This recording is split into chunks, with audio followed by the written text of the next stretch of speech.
പഞ്ചഭൂതങ്ങളാൽ നമുക്ക് ജന്മം നൽകിയ ഭൂമി പ്രകൃതിയെ ശ്വാസം മുട്ടിച്ചും രക്തധമനികൾ വലിഞ്ഞു മുറുക്കിയും ശരീരമാകെ കീറിമുറിച്ചും ഇഞ്ചിഞ്ചായി അവസാനിപ്പിച്ചുകൊണ്ടിരിക്കുകയാണ് നാം ഈ ഭൂമിയെ.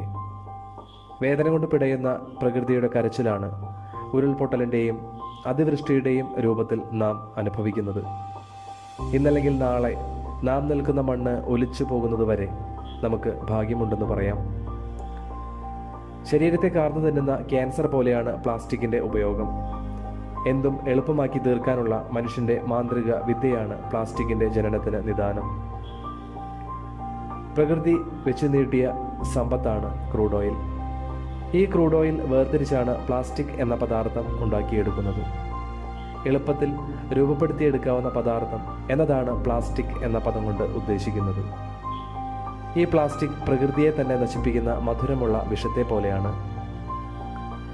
പല രൂപത്തിലും പല ഭാവത്തിലും പല വർണ്ണത്തിലും പ്ലാസ്റ്റിക് നമ്മോടൊപ്പം തന്നെയുണ്ട്. പ്ലാസ്റ്റിക് ഇല്ലാത്ത ഒരു ലോകത്തെക്കുറിച്ച് ചിന്തിക്കാൻ പോലും ആവുന്നില്ലല്ലേ.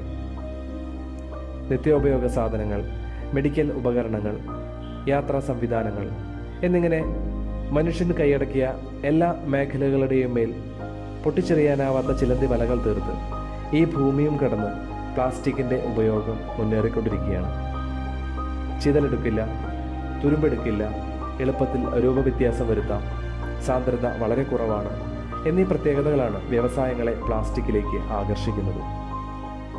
സൂര്യപ്രകാശം, ഈർപ്പം, സോപ്പ്, വീര്യം കുറഞ്ഞ ആസിഡുകൾ തുടങ്ങിയ സാധാരണ രാസവസ്തുക്കളൊന്നും ഇവയുടെ പ്രവർത്തനത്തെ ബാധിക്കില്ല എന്നുള്ളത് പ്രത്യേകതയാണ്. ശരിക്കും പ്ലാസ്റ്റിക് നായകനായ ഒരു വില്ലനാണ്.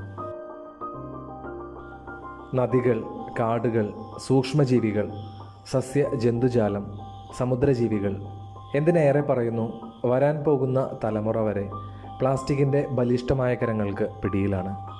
വർദ്ധിച്ചു വരുന്ന പ്ലാസ്റ്റിക് ഉപയോഗം നിയന്ത്രണ വിധേയമാക്കിയില്ല എങ്കിൽ സ്വയം തീർക്കുന്ന കുരുക്ക് പോലെ അത് മുറുകിക്കൊണ്ടേയിരിക്കും. മണ്ണിൽ നിക്ഷേപിക്കുകയോ കത്തിച്ചു കളയുകയോ ചെയ്യുകയല്ല, മറിച്ച് യുക്തിപൂർണമായ ശാസ്ത്രീയമായ ഇടപെടലുകളാണ് അഭികാമ്യം. പ്ലാസ്റ്റിക് ഉപയോഗം കഴിയാവുന്നത്ര കുറയ്ക്കുക. പ്ലാസ്റ്റിക്കിന് പകരമായ പ്രകൃതിദത്ത ഉൽപ്പന്നങ്ങളിലേക്ക് മാറി ചിന്തിക്കുക. പ്ലാസ്റ്റിക് മാലിന്യങ്ങൾ പുനരുപയോഗം ചെയ്ത് ഉപയോഗിക്കുക. പ്ലാസ്റ്റിക് മാലിന്യങ്ങൾ ശരിയായ രീതിയിൽ വേർതിരിച്ച് അനുയോജ്യമായ കരങ്ങളിൽ ഏൽപ്പിക്കുക തുടങ്ങിയ മാർഗങ്ങൾ മാത്രമല്ല, പുതിയ തലമുറയ്ക്ക് പ്രകൃതിയെക്കുറിച്ച്, അത് നിലനിർത്തേണ്ടതിൻ്റെ ആശയങ്ങളെക്കുറിച്ച്, ആവശ്യകതയെക്കുറിച്ച്, ശരിയായ മാലിന്യ സംസ്കരണ സംവിധാനങ്ങളെക്കുറിച്ച് അവരുടെ പാഠ്യ പദ്ധതികളിൽ ഉൾപ്പെടുത്തേണ്ടതും വളരെ അത്യാവശ്യമാണ്. നാം മാറി ചിന്തിക്കേണ്ട സമയമായിരിക്കുന്നു. നാളെയല്ല, ഇന്ന് തന്നെ നമുക്ക് തുടങ്ങാം. നല്ലൊരു നാളേക്കായി നമുക്ക് കൈകോർക്കാം. ഇച്ഛാശക്തിയുണ്ടെങ്കിൽ നമുക്ക് ജയിക്കാനാകും. തീർച്ച.